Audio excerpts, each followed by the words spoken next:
Bonsoir à tous, finissez de prendre place. On va commencer.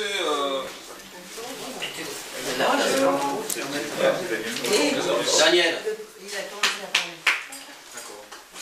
Bonsoir à tous, donc on va commencer avec un peu de retard, mais devant l'affluence on a dû rajouter quelques chaises au fond de la pièce. Donc je tenais à remercier la commune de Varès qui nous a permis d'avoir cette salle. Tous les amis de Varès qui se sont mobilisés pour qu'on puisse avoir sur ces 2 jours deux événements d'ampleur. Donc hier il y avait la plantation de l'arbre de la paix. Aujourd'hui on a le plaisir de recevoir nos amis de la Courtine 1917 pour une conférence. Et donc je les remercie parce qu'ils se sont mobilisés depuis, on en parlait depuis un certain temps. Et donc aujourd'hui c'est la concrétisation de tout ça et de nous voir aussi nombreux. Je ne vous cache pas que ça rend du baume au cœur. Ouais, ça donne du baume au cœur, franchement. Merci à tous d'être là. Donc on me demande des fois, on me dit mais pourquoi le mouvement de la paix organise des conférences sur des sujets historiques, la guerre, on l'a bien vu en ce moment avec l'Iran, c'est d'actualité, il y a des choses à dire plus contemporaines. Bon.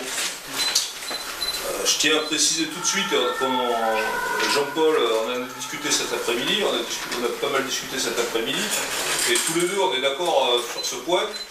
Il est important de savoir ce qui s'est passé dans l'histoire, et de savoir d'où on vient. Et c'est une des missions du mouvement de la paix, le mouvement d'éducation populaire, c'est de rappeler ce qui s'est passé en lien avec le pacifisme, surtout quand c'est arrivé en Limousin. On a beaucoup parlé, en ce moment on a beaucoup parlé des pendus de Tulle, de Rodor-sur-Glane, du combat pour les fusillés pour l'exemple, mais l'histoire des mutins, elle est beaucoup moins connue.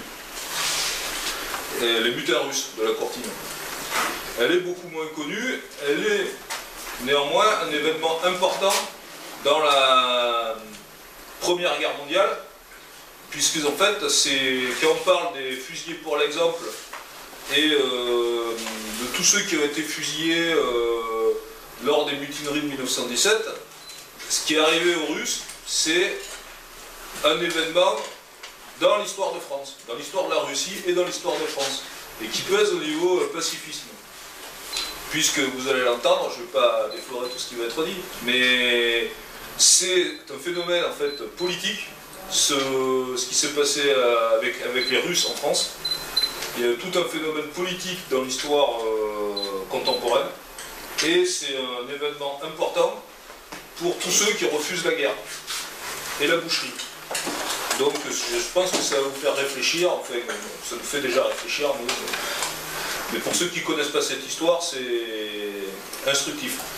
Et d'autre part, on a tenu à le faire à Varèse, parce qu'on avait déjà fait venir Jean-Paul à Seillac le 1er mars 2017, et avec Louis Puy-de-Bois, on s'était dit il faut faire quelque chose dans le bassin de Brive pour les copains du bassin de Brive qui n'avaient pas pu venir à Seillac. Et on se tient à disposition si vous voulez faire d'autres événements avec la Courtine 1917. Je n'hésiterai pas à faire l'entremetteur. Bon.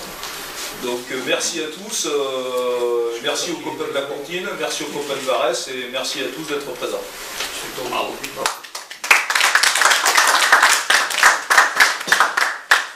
Eh bien, merci à toi et Henri et au Mouvement de la Paix de nous avoir invités à venir donc une seconde fois en Corrèze pour discuter de ce fait d'histoire, comme tu l'as dit, qui est encore fort méconnu. Alors, l'histoire de 20 000 soldats, même s'ils étaient russes, dans l'histoire de la Grande Guerre, on peut se demander pourquoi on y attache une telle importance finalement. Ça peut paraître secondaire au regard de tout ce qui s'est passé pendant 4 ans et demi de guerre, et en particulier au regard d'autres chiffres qui ont des proportions beaucoup plus importantes. En effet, 70 millions d'hommes ont porté l'uniforme en 14-18, venus de 70 pays. 9 millions de soldats sont morts, autant de civils. Il y a eu également 20 millions de blessés au cours de ces 1461 jours de guerre. Et comme je me plais à le dire des fois dans d'autres réunions, il y a eu 1 milliard d'obus qui ont été tirés, c'est-à-dire 7 par seconde pendant 1461 jours. Ce qui montre toute la barbarie et toute l'ignominie de ceux qui avaient décidé d'aller jusqu'au bout pour déclencher cette guerre. Le bilan pour la France également était également très important. Sur les 8 millions de mobilisés, il y a eu 1,4 million de soldats français qui sont morts, 4,2 millions de blessés et 500 000 soldats qui ont été faits prisonniers. Alors, c'est vrai qu'au regard de ces chiffres que je viens de citer, leur importance, celle de 20 000 soldats finalement, ça peut paraître un épiphénomène microscopique. Mais je pense que le corps expéditionnaire russe et la mutinerie de 20 000 soldats qui sont arrivés en 1916 est importante à faire connaître, pas simplement à des générations comme la nôtre, mais également à un public scolaire. Parce que d'une part, comme le disait brièvement Henri, c'est une des histoires du pacifisme. Le fait que des soldats aient mis la course en l'air et aient arrêté de vouloir être traités comme de la chair à canon et qu'ils se soient mutinés. Mais pour 3 raisons essentielles, cette histoire mérite d'être, à mon avis, connue. D'une part, c'est la mutinerie qui fut la plus importante dans l'histoire contemporaine, touchant des corps d'armée, la plus importante par le nombre de soldats qui y ont pris part, et c'est la plus importante aussi par la durée qu'elle a eue. Les mutins de la Courtine sont arrivés le 26 juin 1917 au camp militaire de la Courtine. Ils ont été canonnés le 16, 17, 18 septembre, 3 mois après. Ils étaient en mutinerie un peu avant. La deuxième raison pour laquelle il nous semble qu'il faille parler de ce fait d'histoire, c'est que dans cette mutinerie, se sont constitués des organes démocratiques de représentation des soldats. Il y a eu des délégués de régiments, des délégués de compagnie, et il y a même eu des soviets, qui est le terme de comité en russe.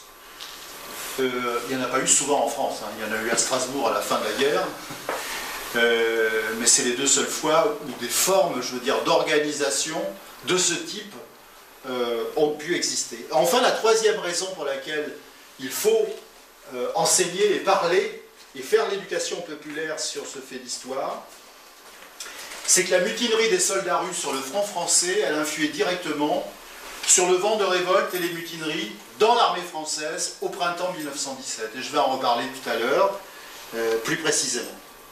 Donc, en soi, ces 3 raisons, à mon avis, sont suffisantes pour justifier l'intérêt que nous portons comme association, qui s'est constituée il y a 5 ans. Oui, cette année, nous fêtons les 5 ans d'existence de cette association, la Courtine 1917. D'ailleurs, on a sorti des petites bouteilles de vodka, que si vous aimez la vodka, vous pourrez acheter tout à l'heure. Non, c'était pour présenter. Mais tout ça pour vous dire que depuis 5 ans, nous avons fait, je crois, plus de 62 débats, conférences, manifestations de ce type, un peu dans toute la France d'ailleurs. Et nous nous sommes aperçus que cette histoire était, bon, méconnue au sens général, fort méconnue d'un jeune public. C'est pour ça que ça nous a orientés plutôt vers les milieux scolaires de plus en plus pour faire quelque chose sur cette question-là. Alors, je voudrais, avant de commencer, voilà, avant de commencer donc à vous projeter un certain nombre de diapos, rappeler quelques éléments politiques d'avant-guerre, donc d'avant 1914, et quelques dates importantes. À la veille de 1914, il y a les tensions les plus grandes qui existent dans le monde, et tout particulièrement en Europe. Il y a les rivalités entre le Royaume-Uni et l'Allemagne, les rivalités territoriales entre l'Allemagne et la France, l'Alsace et la Lorraine ayant été perdues en 1871. Il y a les rivalités entre l'Empire d'Autriche-Hongrie et la Russie à propos des Balkans, et puis il y a les rivalités conviviales entre la France et l'Allemagne, et tout particulièrement pour le Maroc, où on a évité déjà 2 guerres. Pour aller vite, à la fin du 19e siècle, les nations en Europe se sont constituées en alliances de défense. Il y a d'une part la Triple Alliance qui regroupe l'Empire allemand, l'Empire austro-hongrois et l'Italie, et la Triple Entente qui regroupe le Royaume-Uni, la France et la Russie. Pour aller encore très vite, l'enchaînement des faits qui amènent au déclenchement de la guerre. Vous avez l'assassinat de François Ferdinand, le prince héritier d'Autriche-Hongrie à Sarajevo le 28 juin 1914, qui là est le début de ce qui va être l'embrasement généralisé, puisque le 28 juillet, un mois plus tard, l'Autriche déclare la guerre à la Serbie. Le 31 juillet, Georges Jaurès est assassiné au Café des Croissants à Paris. Le 1er août, l'Allemagne déclare la guerre à la Russie. Le 3 août, l'Allemagne déclare la guerre à la France. Et le 4 août, le Royaume-Uni déclare la guerre à l'Allemagne. Et c'est parti. Août-septembre 1914, les premières batailles en France vont être extrêmement, coûteuses en hommes. Ça va être de véritables hécatombes. 85 000 morts en août pour l'armée française, 101 000 en septembre, et la journée la plus meurtrière va être le 22 août 1914, avec 21 000 jeunes soldats qui vont mourir. Le 2 septembre, rappelons-nous, 1914, l'armée allemande est à 30 km de Paris. Elle a envahi la Belgique, elle est descendue rapidement. Et la première bataille de la Marne va les repousser, et dès la fin de 1914, on va se trouver dans une guerre, non plus de mouvement, mais de position, où on va avoir de la Suisse, des frontières de la Suisse, jusqu'à la Belgique, à la mer du Nord, 750 km de front, avec les armées face à face qui vont s'enterrer dans des tranchées. Et les tranchées, ça ne va pas être 700 km d'un côté, non, ça va être trois tranchées, la première, la deuxième, la troisième, des milliers de kilomètres vont être creusés par les différentes armées françaises, anglaises et allemandes de l'autre côté. En 1915, la France a déjà fait appel à la force noire, le général Mangin, c'est-à-dire les troupes coloniales. 600 000 hommes d'Asie, du Pacifique, d'Océanie et des Caraïbes vont être envoyés pour, disons, subvenir aux premières centaines de milliers de soldats qui sont hors d'état de combattre, morts, portés disparus ou blessés. Et c'est à ce moment-là, donc, fin 1915,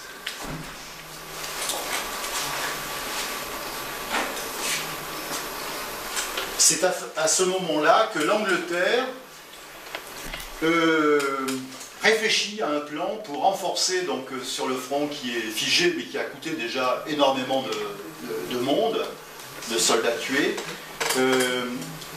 que l'Angleterre élabore un plan qui est de dire: nous avons dans la Triple Entente notre allié, l'Empire russe, qui dispose d'hommes par millions, qui ne peuvent être pas mobilisés dans l'armée russe parce qu'ils n'ont pas suffisamment de matériel. L'Empire russe ne s'était pas équipé comme les autres puissances à la fin du 19e siècle, et donc il y avait un retard industriel réel, et donc il décide d'essayer de conclure un accord avec le tsar Nicolas II pour l'envoi d'hommes, de soldats russes en France, sur le front français, contre l'échange de munitions, de fusils, de balles, de mitrailleuses et de canons. Et donc ces négociations vont se dérouler à partir de décembre. Poincaré va être en visite à Moscou, et ensuite c'est Paul Doumer qui va prendre le relais. Paul Doumer qui est sénateur et responsable des affaires de la guerre au Sénat, et Aristide Briand, président du Conseil, qui va superviser ça pour le gouvernement français. Donc l'accord qui n'est pas signé entre le gouvernement russe et le gouvernement français va être de fournir des hommes en nombre extrêmement important. Je vous lis là rapidement un mémoire confidentiel de l'armée française du 5 décembre 1915. Voilà quels étaient les objectifs initiaux pour le gouvernement français et l'état-major. Ils disent, une fois le mouvement bien réglé, on peut donc admettre la possibilité d'amener en Occident environ 4000 Russes par jour, soit 120 000 environ par mois, soit en 10 mois, 1 200 000 hommes, ce qui n'affaiblira pas sensiblement la résistance militaire de la Russie, car elle ne pourra jamais utiliser chez elle toutes les réserves d'hommes. Voilà quel était l'objectif. Faire venir plus d'1 million d'hommes sur le front français. En fait, on sera très loin de cet objectif, puisque au total, ce seront 2 brigades de 10 000 hommes chacune qui viendront en France, et 2 autres brigades de 10 000 hommes chacune qui iront sur le front dans les Balkans, à Salonique, en particulier, combattre. À la faveur de cet accord donc, de principe entre la Russie, la France et l'Angleterre, des soldats sont recrutés, principalement dans 2 zones, Moscou, Samara, les critères vont être les suivants. On veut faire venir en France une armée qui soit une armée d'élite, ou considérée comme telle, donc on va faire une sélection sur le plan physique. Ils devront faire une certaine taille, avoir les yeux bleus pour ceux qui sont à Moscou, avoir les yeux plutôt noirs et les cheveux châtains pour ceux de Samara. Donc on veut une armée qui représente l'Empire russe. Et donc le recrutement va également se faire sur des bases où les soldats, les officiers d'abord, tout le corps des officiers devra avoir des notions de français ou parler convenablement le français. Ce qui était vrai pour toute l'aristocratie russe à ce moment-là. Et donc tous ceux qui commandaient les troupes russes étaient issus du milieu monarchique et aristocrate. Et bien souvent donc parlaient tous français. Ce qui n'est pas le cas forcément de tous les soldats qui avaient été recrutés. La première brigade donc va être formée, elle va prendre le train à Moscou et elle va traverser toute la Sibérie. Et je vais vous faire voir une carte qui va suivre, qui est là. Voilà. Donc, ils embarquent de Moscou, ils traversent toute la Sibérie, la Mandchourie, pour arriver au port de Dairen, en face du Japon, où ils vont embarquer sur des bâtiments, sur 5 bâtiments, qui vont donc mettre à bord à peu près 2000 hommes, un petit peu plus, un peu moins, alors qu'ils n'étaient pas prévus pour des quantités aussi importantes. Ces bâtiments s'appellent la Touche-Tréville, le Sonté, l'Himalaya, j'en oublie, le Tombé, et le 5e, je me souviens plus. Et donc c'est le 3 février 1916 que ces troupes embarquent sur ces 5 bâtiments et vont parcourir ce périple que vous voyez là, qui fait à peu près 30 000 km jusqu'à Marseille. Plus de 2 mois de voyage, dans des conditions qui vont être des conditions terribles, extrêmes, parce qu'après avoir traversé la Sibérie dans des wagons à bestiaux, quasiment, par moins 30 et moins 40, avec un poêle au milieu des wagons, avec les chevaux et tout, donc être dans des conditions extrêmement pénibles du point de vue du froid, là ils vont être confrontés à des chaleurs qui vont être de plus de 40 degrés, avec un surpeuplement sur les bateaux, donc des conditions très difficiles. Et puis, les soldats vont être confrontés déjà au corps des officiers et à la façon dont, dans l'armée russe, on traitait les hommes. On ne les traitait pas forcément comme on les traitait ailleurs, puisqu'on les considérait comme des serfs, comme des esclaves, comme des moins que rien, et qu'on avait tous les droits de vie et de mort, et surtout le châtiment corporel sur eux.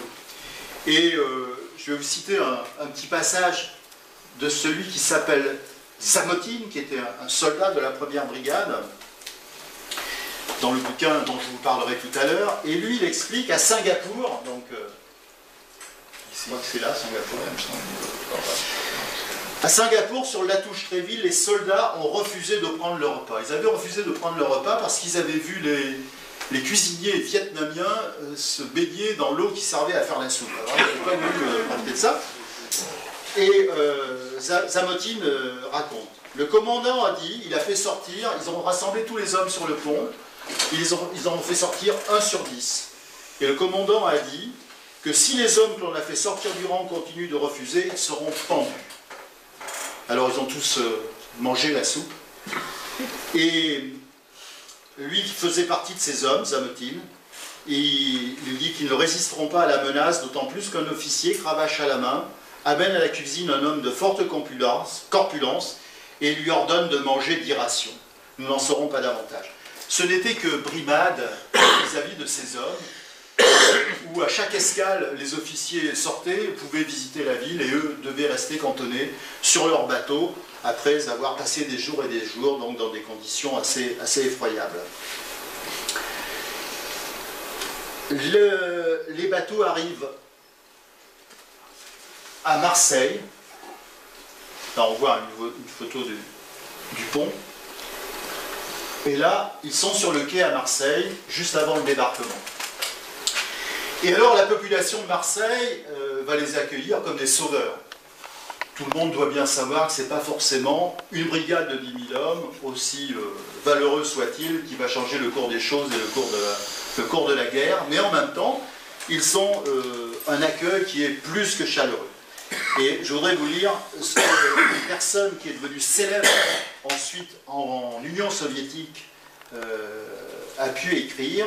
Il s'agit de Rodion Malinowski, qui est devenu maréchal de l'Union soviétique et ministre de la Défense sous Khrouchtchev, et qui lui était un de ces soldats qui avait 20 ans et qui est arrivé à Marseille donc le 16 avril 1916 et qui explique, je crois que c'est là, Malinowski c'est là, qui explique l'accueil que ces troupes ont eu en débarquant. Les orchestres français et russes jouaient des marches à tour de rôle. Le public criait des saluts enthousiastes aux soldats russes et les couvrait littéralement de fleurs. Des dames, bon chic, bon genre, accompagnaient de leurs yeux brillants les soldats russes, jeunes et beaux, dans leurs marches bien réglées. Auparavant, elles se les représentaient avec de grandes barbes et moustaches, comme elles les avaient vues sur des gravures ou dans leurs manuels scolaires. Et là, quelle agréable surprise! Jeunes, bien bâtis, les joues rouges, beaux. Oh, ils sont sympathiques, auréolés de gloire, et ils marchent. Quel pas ample, vigoureux, poitrine en avant. Certains portent des moustaches bien taillées, frisées vers le haut. Les soldats ont déjà décoré de leurs fleurs leurs fusils, et messieurs les officiers ont des bouquets de fleurs dans les mains. Les Marseillais ont fait un accueil chaleureux aux soldats russes, exprimé leur enthousiasme, les saluts, leur envoient des baisers. On entend d'ici de là, oh, qu'ils sont beaux ces soldats russes. C'est ainsi qu'accompagné par la population en délire, le régiment arriva au camp qui se trouvait près de Marseille, le camp Mirabeau, entouré d'un mur de pierre et de massifs portant fer. Ils sont restés finalement que 3 jours à Marseille.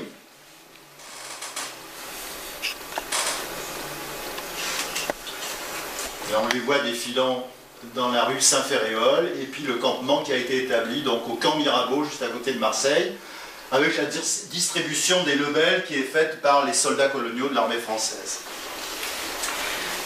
Donc ils vont vite partir au camp de Mailly, qui est un des grands camps militaires qui servait de camp d'instruction pour les soldats de l'entente, pas simplement les soldats français, mais également les Anglais, et donc il va devenir un camp d'entraînement à la guerre, soi-disant moderne, pour ces soldats russes, que l'état-major français considérait comme pas très aguerri et pas très apte à pouvoir partir au combat tout de suite.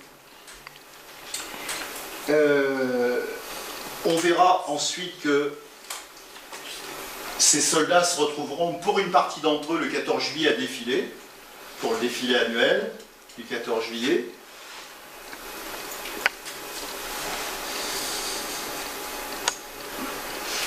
Et ils vont gagner un des secteurs, à Auberive, pas très loin de Reims.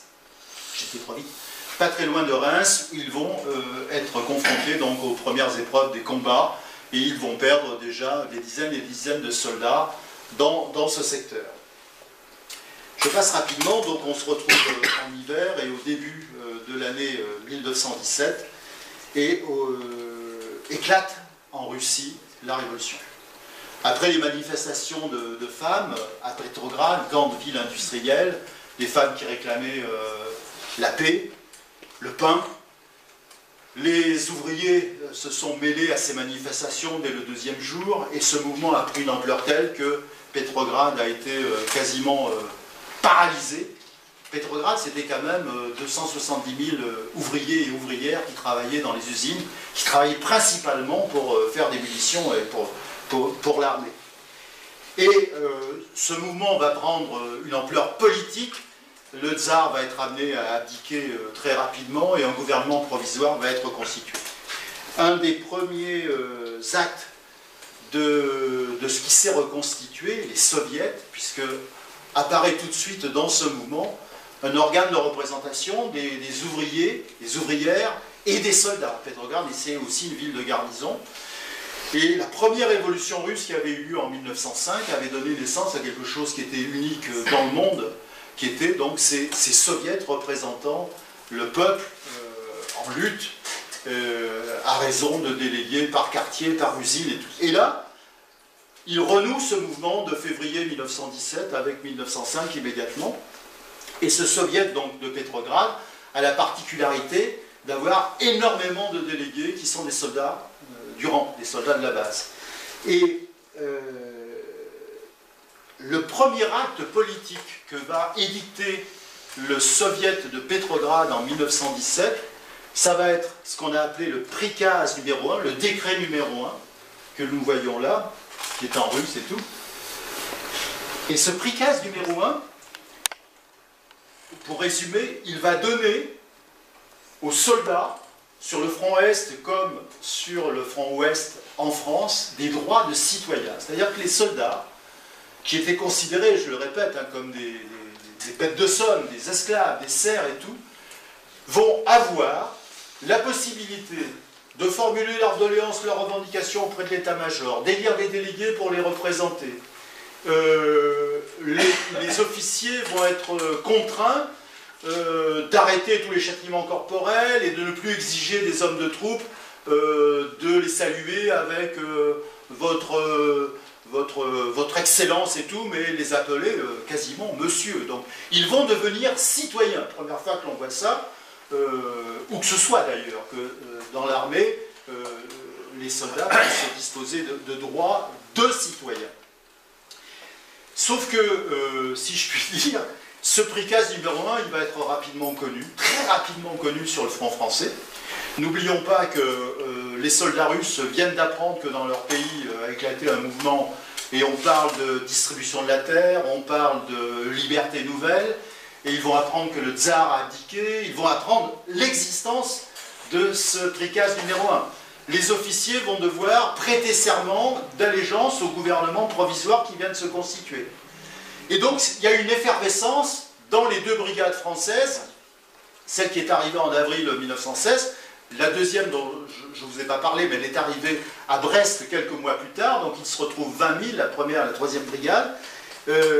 Ces soldats vont être informés quasi instantanément de ce qui se passe dans leur pays, des droits qu'ils ont à nouveau, et la première chose qu'ils vont faire, ça va être de mettre en application les possibilités pour eux de se faire représenter et d'exiger d'être traités autrement, d'avoir de meilleures rations de nourriture et de pouvoir être retirés du front et être remplacés. Pour aller vite, nous sommes donc au mois de mars et là se prépare ce qu'on a appelé l'offensive de printemps, l'offensive Nivelle, qui va être plus connue sous le terme de l'offensive du chemin des dames. Avant d'en venir à cette offensive Nivelle et ce qu'elle a été réellement comme hécatombe, je voudrais vous lire là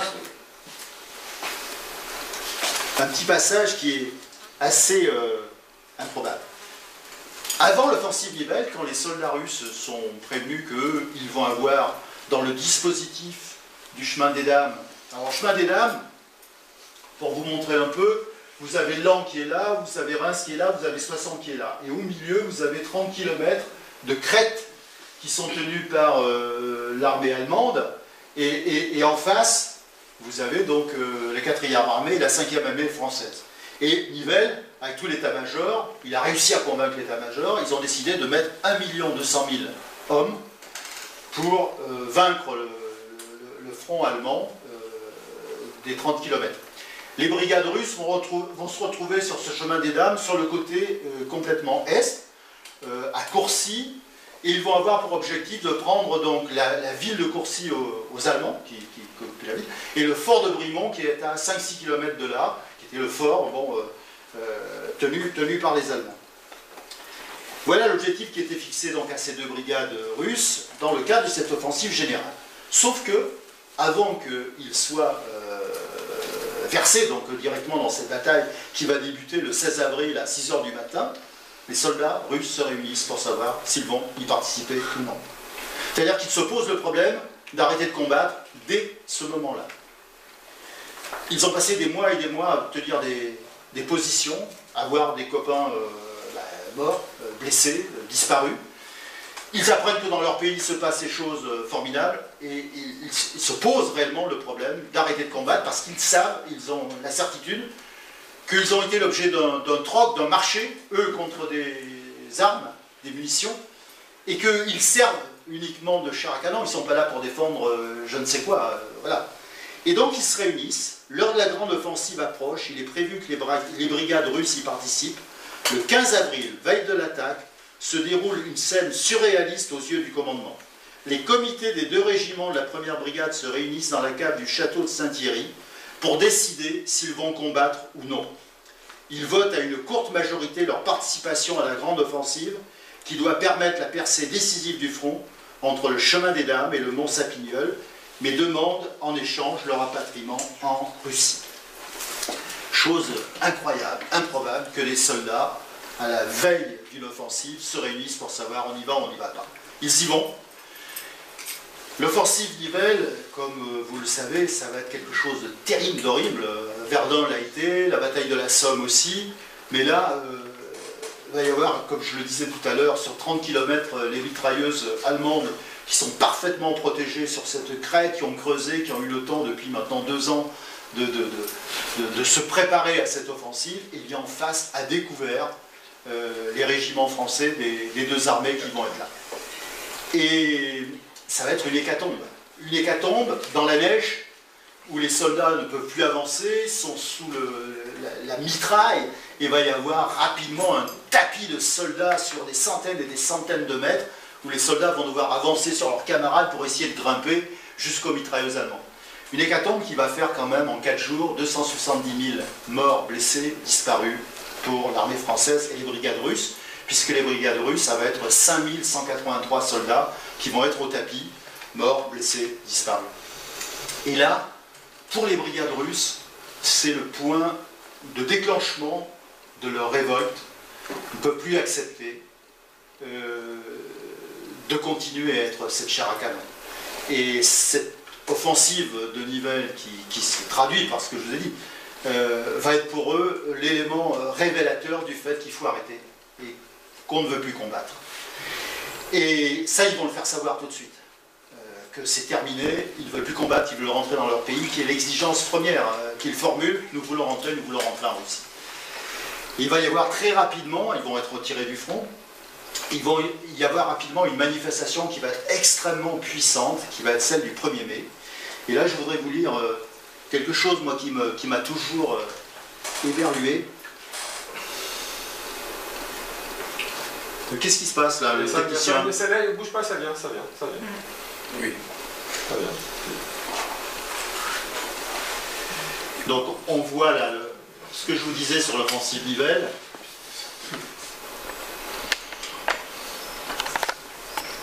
Bon, ça c'est dans les hôpitaux où sont soignés les soldats. Je vais en parler tout à l'heure parce que c'est extrêmement important. Mais je voulais vous montrer, voilà, je voulais vous montrer cette diapo. Ça c'est le 1er mai. Les soldats russes qui sont donc retirés du front vont décider de faire une manifestation, rassemblement, organisé, mais en même temps où ils vont faire valoir leur demande à leur état-major. Et ils vont le faire le 1er mai. Et ils vont le faire en arborant des drapeaux, des banderoles, écrites en français, écrites en cyrillique. Là, bon, vive la Russie, libre, démocratique, socialiste et tout. Et je vais vous lire ce qu'écrit un de ces soldats qui est dans ce rassemblement de milliers et de milliers qui est ici. C'est le soldat Stéphane Ivanovitch Gavrilenko, dont le fils, qui s'appelle Jean Gavrilenko, est membre de notre association. Il a 80 et quelques années aujourd'hui, son fils. Et il a traduit son journal de guerre, qui est là. Et cette journée du 1er mai, dans ce journal de guerre, elle est vraiment exceptionnelle. Il explique. Quand le silence a été établi et les rangs formés, le premier orateur des délégués ouvriers et soldats à prendre la parole a été le camarade Kosouraïev de la 9e compagnie qui a fait un discours enflammé, expliquant pourquoi et en l'honneur de quoi nous étions venus ici. Pour fêter la liberté de notre Russie, honorer la mémoire de nos camarades tombés pour la liberté, et pour ne pas oublier ceux qui sont enfermés dans les prisons dont les murs suintent de saleté. Son discours a été prononcé avec une telle émotion que personne ne pouvait retenir ses larmes. Après lui est intervenu le deuxième orateur, Ziglov, qui a exprimé nos besoins, nos souffrances et a décrit les punitions de nos chefs se comportant de façon si révoltante. À entendre un si beau discours, chaque soldat avait l'âme retournée. Tous avaient le visage en larmes. On a envie de dire « Voilà comment vous, scélérats que vous vous êtes comportés avec nous les soldats. Maintenant, regardez-nous dans les yeux. Qui de nous avait raison? Qui était coupable? Vous buviez notre sang, vous nous forciez à appeler blanc ce qui était noir et noir ce qui est blanc. Mais le noir s'est levé devant les yeux des soldats. Il s'est transformé en blanc puis en rouge et soudain, tout s'est obscurci comme dans l'épaisseur mortelle de la nuit. Nos soldats ne laissaient pas parler les officiers parce que ceux-ci avaient tous les torts. Alors ils se taisaient tandis que les soldats exprimaient toute leur douleur accumulée ces derniers temps. C'est alors que le colonel Ivanov est arrivé à la tribune. Il a prononcé un discours très long, montrant qu'il avait compris le caractère juste des paroles de nos délégués et qu'il avait pris conscience des humiliations infligées aux soldats par les officiers et par lui-même. Il a dit « Soldats, c'est l'ancien régime qui nous y obligeait, c'était une grande injustice. » Et il a rajouté « Vive la Russie libre, vive l'armée révolutionnaire, hurrah !» Un bruyant hurrah a répondu au sien. Lui a succédé le député de notre 10e compagnie, Polikarpov, qui a salué ses camarades et soldats et messieurs les officiers. Il nous a ensuite fait un discours. « Camarades, quelle joie se manifeste chez nous en Russie. Une joie qui est parvenue jusqu'à nous. Mais nous ne devons pas oublier les camarades morts pour rien, ceux qu'on a fusillés dans le camp de Mailly pour des actions réelles ou supposées. Nous ne devons pas oublier que lorsqu'ils sont venus de Russie, ils avaient avec eux un colonel, un véritable Allemand qu'ils avaient repéré et qui voulait même les faire jeter à la mer. Tremblant de tout leur corps, ils avaient enduré toutes les punitions, tous les tourments qui leur avaient été infligés. Et lorsqu'ils ont atteint le lieu de débarquement à Marseille, là, après toutes les souffrances supportées pendant la traversée, ils ont décidé de le tuer. Alors, lorsqu'il est descendu du bateau, ils l'ont empoigné, il a été tué aussitôt. Mais on s'est emparé sur le champ de ses camarades. Tout le régiment était dans le coup. Mais 8 hommes ont été considérés comme coupables. Et le colonel Ivanov les a fait passer devant un tribunal. Je dois dire une chose, si le colonel Ivanov a conscience de sa faute, qu'il vienne à ma place et que face à tout le régiment, il demande pardon à ceux qui l'a fait fusiller. Devant les soldats au repos, le général Palitzin a lu les dépêches du gouvernement de Petrograd. Le colonel Ivanov a alors demandé pardon. Il s'est incliné devant tout le monde, il est descendu de la tribune.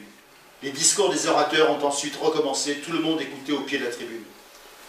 Voici que le général Palitzin et notre général de brigade Novitsky arrivent à cheval vers notre régiment. On le voit au milieu avec son cheval blanc, Palitzin, le général. Le général Palitzin a mis pied à terre. Il est venu près des soldats et demandé « Permettez-moi de venir parmi vous », on a dit « Qu'ils viennent !» Il est arrivé à écouter nos discours, il a dit « Messieurs les soldats, permettez-moi de vous lire l'ordre que j'ai apporté. » Nous l'avons autorisé, il en a fait la lecture. Les orateurs lui ont dit « Nous connaissons cet ordre depuis longtemps, c'était le prikaz. Et il est inutile de nous le lire, il y en a assez d'amuser la galerie. » Ensuite, après ces paroles, plusieurs orateurs sont succédés et ont entrepris de lui rappeler les sanctions auxquelles il en avait tant rajouté. Et à la fin, tous lui ont dit d'une seule voix « À bas le vieux bureaucrate, à bas !» Et alors il a demandé « Petit frère, permettez-moi de partir. » On lui a accordé le passage et derrière lui, tout le monde criait « À bas !» Il est reparti à cheval. Après, il lui a lu à nouveau une série de discours concernant les besoins des soldats et chacun faisait connaître ce qu'il avait sur le cœur depuis des années. Mais notre général consentait à tout et a dit « Je ferai tout ce que vous exigez. » Et notre fête a continué. J'arrête cette citation, mais c'est pour vous montrer l'état d'esprit à ce moment-là de ces soldats qui n'écoutent pas simplement leurs délégués faire des discours enflammés, mais jugent leurs officiers, jugent les généraux par l'attitude qu'ils ont pu avoir aussi méprisante à leur égard. On peut considérer que ce 1er mai 1917, c'est le point le plus haut de la révolte qui va devenir une mutinerie. Et là, je passe rapidement, mais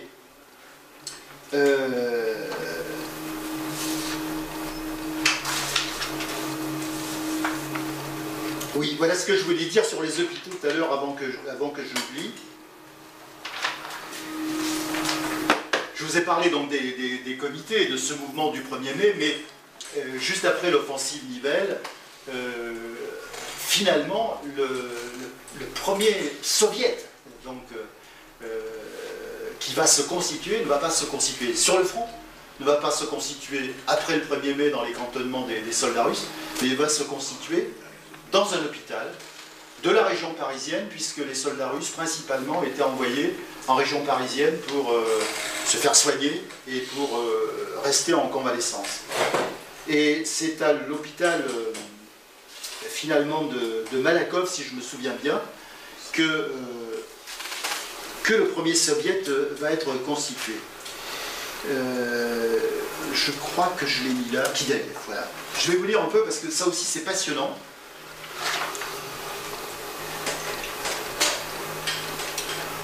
Kidaïev, donc, qui va devenir par la suite à la Courtine un membre extrêmement important, dirigeant des soldats mutilés, va être blessé au chemin des Dames, et donc il va être transporté à Malakoff, à l'hôpital Michelet. Et je vous lis juste une partie pour voir comment s'organiser les choses. En lutte, camarades, à bas le gouvernement provisoire bourgeois, à bas la guerre. Voilà les mots d'ordre lancés par Alyoshin, Savine, Baltaïs et moi pendant les réunions des soldats blessés de l'hôpital Michelet. Le 19 mai 1917, les soldats enlevèrent les drapeaux et les portraits du tsar, non sans incident. L'administration française de l'hôpital Michelet avait pitié du tsar Nicolas, qui sacrifiait si généreusement des milliers de virus pour sauver le capital français.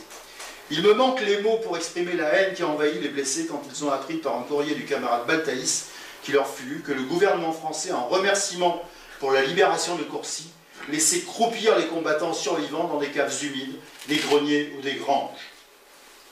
Nous apprenions que parmi les rescapés des divisions, des comités de soldats s'étaient formés. Entre la division et les blessés s'est établie une liaison vivante et soudée. Nous avions choisi la ligne révolutionnaire dure. Lors de la réunion du présidium du comité de l'hôpital, nous avons élaboré la suite du travail révolutionnaire. Il a été décidé de renforcer l'envoi des lettres et des journaux dans la division. Ensemble avec les convalescents, nous avons exigé du commandement notre départ vers des camps aménagés afin de mener un travail actif contre les officiers. Nous avons décidé de renforcer la propagande contre la discipline tsariste existante dans la division, d'organiser plus souvent des réunions de soldats dans la division et dans les hôpitaux, d'exiger le départ immédiat en Russie du corps expéditionnaire et d'informer les comités des ouvriers et des soldats de Petrograd de nos actions. On voit comment ces soldats blessés en convalescence relaient ce que d'ailleurs les immigrés russes à Paris, présents à Paris, vont venir leur dire dans les hôpitaux de Malakoff. Il faut arrêter la guerre, il faut arrêter de combattre, il faut exiger votre retour en Russie. Donc il va y avoir, entre tous ces immigrés russes, ces soldats en convalescence, une fusion, je veux dire, théorique, sur le fait qu'il faut s'organiser pour ça. Et c'est vrai que c'est là où a existé le premier soviet, à cet hôpital Michelet de Malakoff.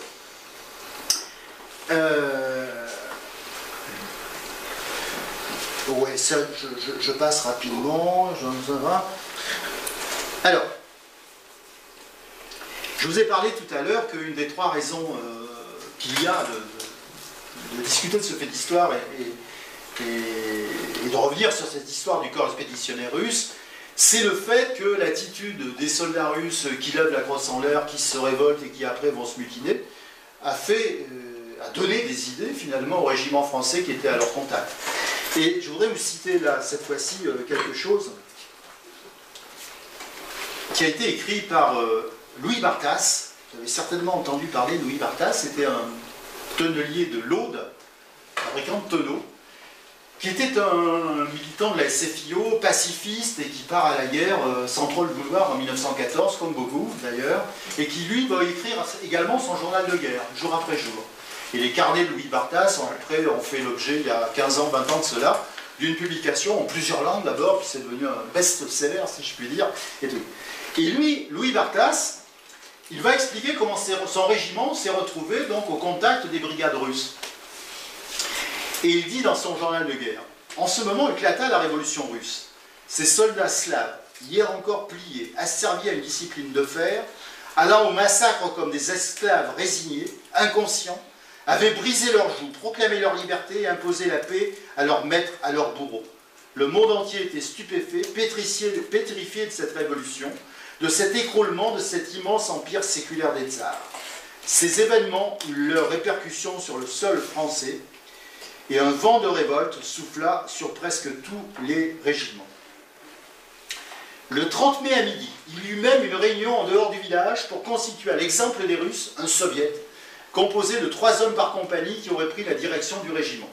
À ma grande stupéfaction, on vint m'offrir la présidence de ce soviet, c'est-à-dire pour remplacer le colonel, rien que ça. On voit ça d'ici, moi, obscur paysan qui lâchait ma pioche en août 1914, commandait le 296e régiment. Cela dépassait les bornes de l'invraisemblance. Bien entendu, je refusais, je n'avais pas envie de faire connaissance avec le poteau d'exécution pour l'enfantillage de singer les Russes. Cependant, je résolus de donner une apparence de légalité à ces manifestations révolutionnaires. Je rédigeai un manifeste à transmettre à nos chefs de compagnie, protestant contre le retard des permissions. Alors il explique après comment un des camarades va lire à haute voix devant tout le régiment la pétition, comment elle va être déposée, et il suit après son histoire. À 3 heures du soir, par un brûlant soleil, on quitta Daucourt. À 5 heures, le régiment traversa Sainte-Médéoude, où des événements tragiques venaient de se dérouler. 2 régiments venaient de se mutiner, s'étaient emparés de la caserne en criant « Paix ou révolution ». Le lendemain soir, à 7 heures, on nous rassembla pour le départ aux tranchées. De bruyantes manifestations se produisirent, cris, chants, hurlements, coups de sifflet. Bien entendu, l'international retentit. Si les officiers avaient fait un geste, dit un mot contre ce chahut, je crois sincèrement qu'ils auraient été massacrés sans pitié, tant l'exaltation était grande. Ils prirent le parti le plus sage, attendre patiemment que le calme soit revenu. On ne peut pas toujours crier, siffler, hurler, et parmi les révoltés n'ayant aucun meneur capable de prendre une décision ou la direction, on finit par s'acheminer vers les tranchées, non cependant sans maugréer et ronchonner.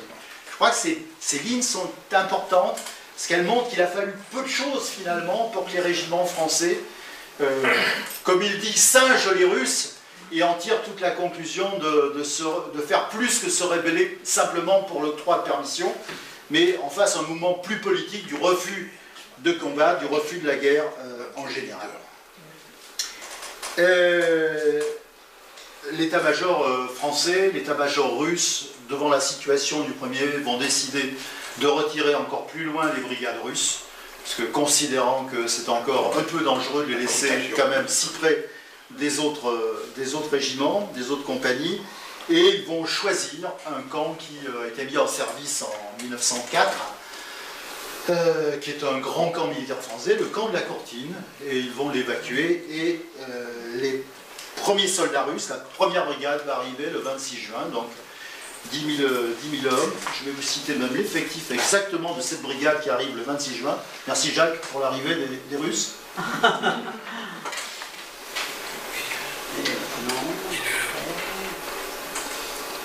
Ouais, ça c'est des réunions du Soviet à Saint-Aubert dans la Marne.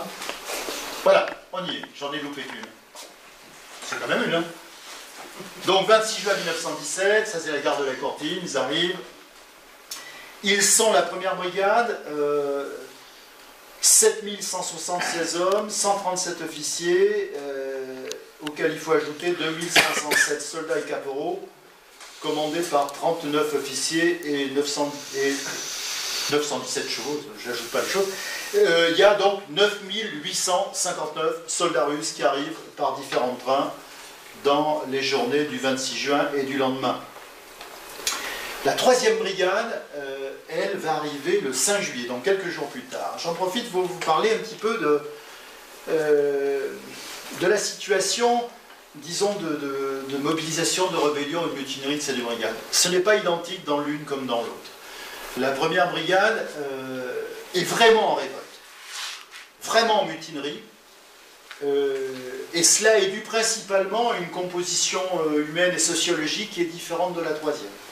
Les soldats qui composent, notamment le 1er régiment de la 1re brigade, sont pour la plupart des gens qui ont travaillé dans les usines à Moscou. Des gens, on a recruté jusqu'à 37 ans, donc des gens qui peuvent avoir déjà une expérience très grande de ce qu'a été la classe ouvrière et ses combats, puisqu'il y a eu depuis 1914 des grandes grèves qui se sont déroulées, notamment en juillet, y compris 1915 à Pétrograd, des grandes grèves qui ont paralysé les usines et tout. Et donc, ces gens qui ont une certaine expérience, y compris pour certains, ont vécu comme adolescents la première révolution de 1905. Et donc, il y a toute cette histoire, toute cette expérience, tout ce vécu qui existe dans cette 1re brigade. Ce qui n'est pas le cas de la 3e, qui a une composition, elle, qui est beaucoup plus paysanne, les moujiks, où les gens, visiblement, n'ont pas du tout le même vécu et la même compréhension des événements que peuvent avoir leurs camarades. Et la 3e brigade, donc, n'est pas autant insoumise, si je puis dire, que la première. Elle arrive donc le 5 juillet, en camp de la Courtine. Ils se retrouvent donc, ils sont à ce moment-là 16 476 soldats. Ils vont passer 3 jours ensemble où ceux de la première vont essayer de convaincre ceux de la 3e de les rejoindre dans la mutinerie franche, décisive et tout. Et l'état-major russe, voyant le danger qu'il y a à ce que la gangrène se propage à la 3e brigade, ils les font quitter le camp le 8 juillet au soir et ils les font rejoindre Felletin, à 25 km de la Courtine, pour installer un campement pour éviter donc cette contagion. Et donc on a cette situation à partir du 8 juillet où vont exister sur la Courtine organisés des soldats qui ont viré les officiers, qui s'auto-administrent, s'auto-gouvernent, ont un soviet, voilà, vont reprendre l'entraînement militaire sous la direction de simples soldats, et de l'autre côté, à 25 km, encore sous la direction de l'état-major russe, 8000 et quelques de leurs camarades qui sont là. Voilà quelle est la situation en ce mois de juillet. Je cherche s'il y a autre chose à vous passer. Voilà. Là, on voit les tentes de la 1re brigade dans le camp, puisque seuls les officiers avaient des bâtiments en dur, mais comme il n'y a eu plus d'officiers, donc c'est le soviet qui avait organisé toutes les choses là-bas. Et là, vous avez donc le départ vers Felletin, le 8 juillet, la 3e brigade, qui va quitter le camp de la Courtine. Alors, que s'est-il passé? Je ne résiste pas donc à vous citer un témoignage d'une personne, d'une Felletinoise, sur le ressenti qu'avait à ce moment-là la population locale vis-à-vis de ces soldats. C'est important parce qu'il y en a plein de témoignages, et donc on verra qu'ils n'étaient pas considérés comme des sauvages. Voilà ce que dit cette dame. Ces soldats qui venaient de la Courtine avec une réputation presque de sauvages se révélèrent les meilleurs des hommes du monde durant leur séjour de presque un mois à Felletin. À part quelques-uns qui buvaient comme des outres, la généralité était composée de braves garçons, très doux, sociables, délicats et polis, et surtout d'une générosité dont tous les commerçants peuvent témoigner. Tout le temps qu'ils restèrent parmi nous, il n'y eut rien à leur reprocher. Au contraire, le jour de la fête nationale, leur musique donna un concert. Par la suite, ils organisèrent une fête dans le hall de l'école primaire supérieure. Ils en firent profiter toute la population. Ils avaient d'ailleurs bien fait les choses. Ils payèrent tous les frais. Ils offrirent même gratuitement aux spectateurs les rafraîchissements. Nous avons sur la Courtine également des témoignages nombreux qui font état du ressenti de la population qui s'est méfiée au départ. Quand ils sont arrivés le 26 juin, il y a un reportage de France 3 qui a été fait en 1977. Ils font, ça s'appelait pas France 3, c'était la 3. Ils montent à la Courtine et ils font un reportage qui existe, hein, nous, on l'a là, qui dure 15-7 minutes, je crois, et ils interviewent des gens dont les parents ont connu l'arrivée des Russes. Et la première personne dit « Oh là là, quand on les a vus arriver, on a tout fermé, on s'est barricadé et tout. » Et puis ça ne pouvait pas durer comme ça. Donc le soir, on a décidé, on a réouvert les maisons, les bars. Et puis on a vu qu'ils étaient tout à fait bien, gentils, et qu'ils payaient, machin, et ceci, cela. Bon. Donc plein de témoignages comme ça qui existent également sur la Courtine. Et d'autres témoignages qui expliquent qu'au cours du mois de juillet et au mois d'août, beaucoup de ces soldats qui ne vont pas rester dans le camp toute la journée, mais qui vont aller dans les fermes avoisinantes, eh bien, ils vont remplacer les hommes qui, eux, étaient mobilisés sur le front ou qui étaient morts dans les fermes pour faire les moissons, pour faire les foins et pour faire les travaux agricoles. Il s'est passé plein de choses où on voit que la population avait, dans sa grande majorité, intégré le fait que ces gens, ils avaient peut-être raison de ne plus vouloir être sur le front et puis combattre, et que toutes ces familles, elles avaient les pères, les fils qui, eux, étaient dans les hôpitaux, dans les tranchées ou qui étaient morts.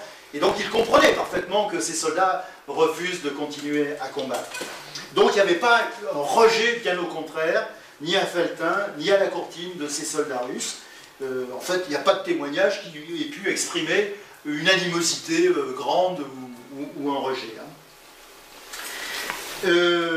La situation va se cristalliser, il va y avoir une volonté du gouvernement français de résoudre cette situation de mutinerie. Comment est-ce possible? Parce que l'armée française ravitaillait journellement les mutins de la Courtine, ils amenaient les vivres tous les jours.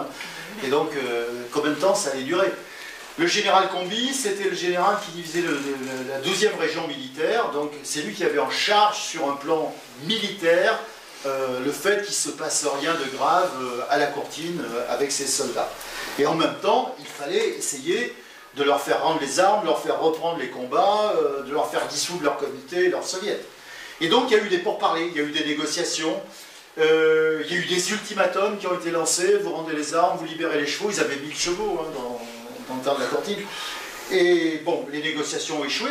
Il y a même eu, fin juillet, le dirigeant à ce moment-là du Soviet qui s'appelait Jan Baltaïs, qui était un letton, qui est un homme reconnu, estimé de tout le monde, qui va à Paris pour négocier avec l'état-major et le gouvernement.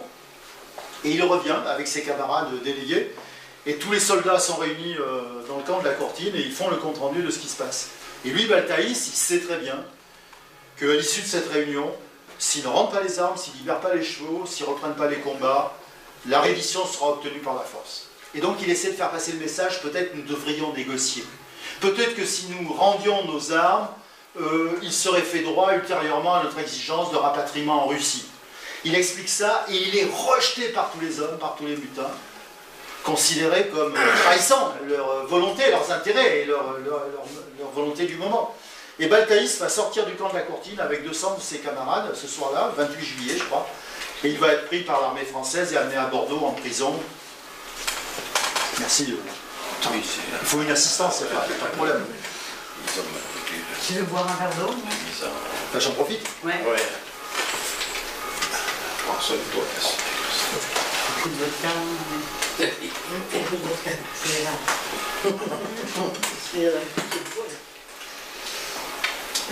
Oui, c'est des photos du camp. Alors, Baltaïs, c'est le troisième ici que je vous montre. Voilà, ici il est là. En fait, c'est pas une pipe qu'il a, c'est ses épaulettes là. Et c'est lui donc qui va être vraiment rabroué par tous les hommes en essayant d'obtenir un consensus, un compromis que les hommes vont refuser et qui sera donc cueilli à la sortie du camp. On arrête là, Jacques, parce que là, on est déjà au mois de septembre. Et il va y avoir finalement donc plusieurs ultimatums, 4 au total, jusqu'à celui du 14 septembre, qui sera le dernier ultimatum et où il sera demandé aux soldats de sortir. On va leur préciser les endroits par lesquels ils devront sortir, sous peine de, le 16 septembre à 10 h, obtenir leur édition par la force.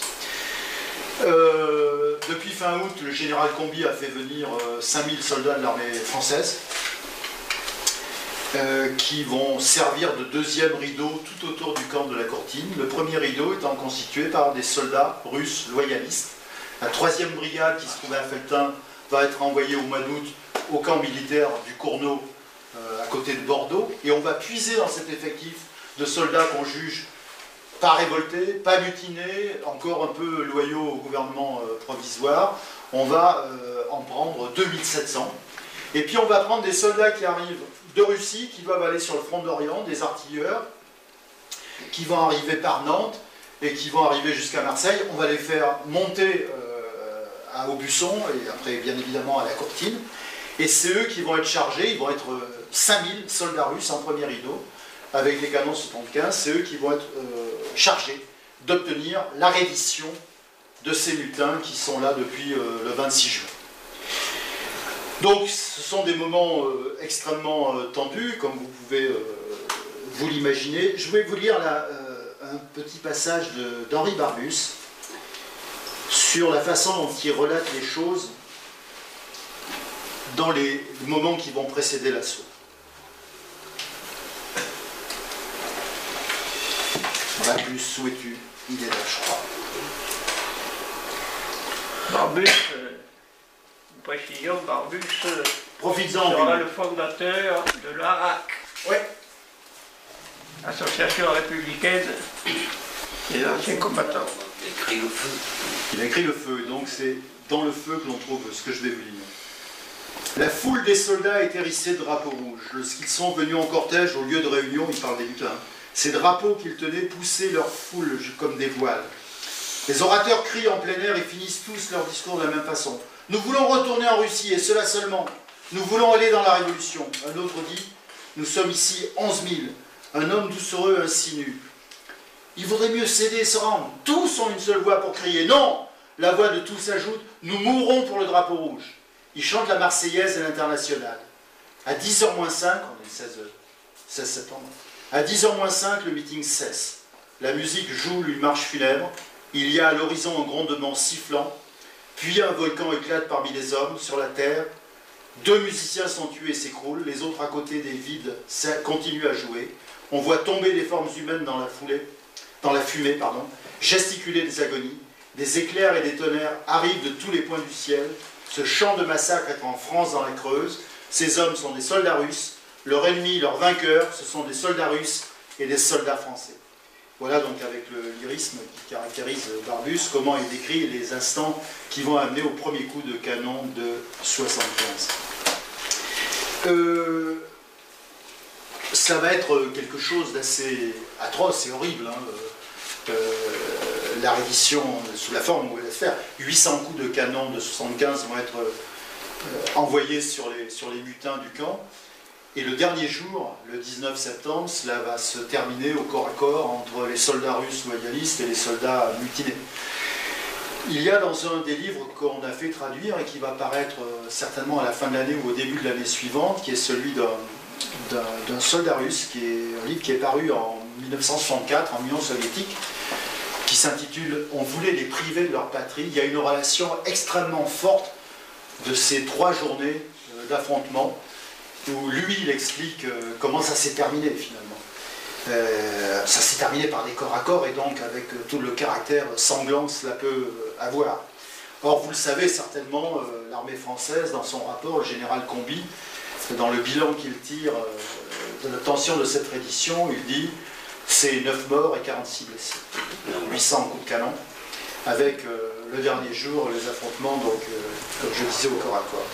Lui, ce soldat, dont nous avons traduit le bouquin, il fait état de 1465 morts, victimes. Alors vous direz, mais on devrait le savoir exactement combien, on savait combien exactement ils sont arrivés et tout. Les choses ne sont pas aussi simples. Personne n'a pu établir avec une exactitude très grande le nombre de victimes. En tout état de cause, ce que l'on sait, c'est que c'est très très très nettement au-dessus de 9 victimes. Des hystériens disent c'est plus près de 200, c'est plus près de 300, c'est plus près de 600. Bon, on a à peu près... et puis, il y a ce qui a été véhiculé après par la population de la Courtine, où le lendemain, le 20 septembre, ça arrivait des wagons de chaux vives pour les charniers de ces soldats russes. Donc, on ne peut pas dire exactement, mais la répression a été terrible, féroce. On le voit dans la diapo après, l'arrestation de Globa, qui était devenu donc le président du Soviet, le grand, là, qui est encadré par les militaires français. Je prends le suivant. Et alors, les survivants vont être triés, on va les réintégrer, pas tous, dans le camp de la Courtine par compagnie de 400, sous bonne garde, bien évidemment, en attendant de prendre des décisions, puisqu'on va demander à tous ces soldats de choisir, entre guillemets, entre 2 affectations. D'une part, reprendre les combats sous l'autorité de l'armée française dans une légion russe. Ils seront simplement 400 à accepter, bon gré mal gré, de rejoindre cette légion russe et de reprendre les combats. Ou alors d'aller dans des compagnies de travailleurs en France pour des communes, des patrons qui demanderaient de la main-d'œuvre, puisqu'on avait quand même besoin de main-d'œuvre un peu partout. Et ces compagnies de travailleurs russes, 11 000 d'entre eux vont choisir d'y aller. Et donc elles vont être regroupées beaucoup de régions de France, principalement dans l'est de la France, la Franche-Comté tout particulièrement. Casser les cailloux, faire les routes, couper du bois, voilà, et bien d'autres choses de ce type-là. Les conditions vont être difficiles, pénibles, des conditions d'exploitation avec quasiment aucune solde.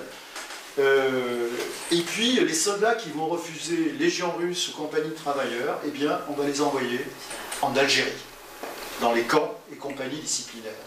Et là, ils vont connaître une répression réelle, terrible. Ceux qui vont être considérés parmi les plus... Oui, parmi les plus responsables de cette mutinerie, les responsables du Soviet et bien d'autres, vont être dans une compagnie disciplinaire spéciale au Fort Liedo de l'île d'Aix. Ils vont se retrouver 237 là-bas, Globa, Baltaïs et tous les dirigeants, à être donc au Fort Liedo à partir de novembre 1917. Alors, je vais assez rapidement maintenant... Nous sommes donc à la fin 1917, les soldats sont principalement dans les compagnies de travailleurs, 5000 quand même vont être déportés en Algérie, Mersel Kébir et partout. D'autres auront un sort moins difficile parce que les colons dont les fellahs, les ouvriers agricoles sont dans l'armée coloniale, vont demander de la main-d'œuvre et donc les Russes vont servir de main-d'œuvre pour remplacer les ouvriers. Ce seront peut-être les moins exploités ou les. Voilà. On a des histoires comme ça. Il y a même quelqu'un de Corrèze que vous connaissez peut-être qui s'appelle monsieur, je ne sais pas comment, Dussel, là, qui est un prof à la retraite dont la famille avait une forge là-bas à Rélisane en Algérie et lui va voir arriver son grand-père donc. 2 soldats russes, mutins de la Courtine, et ils sont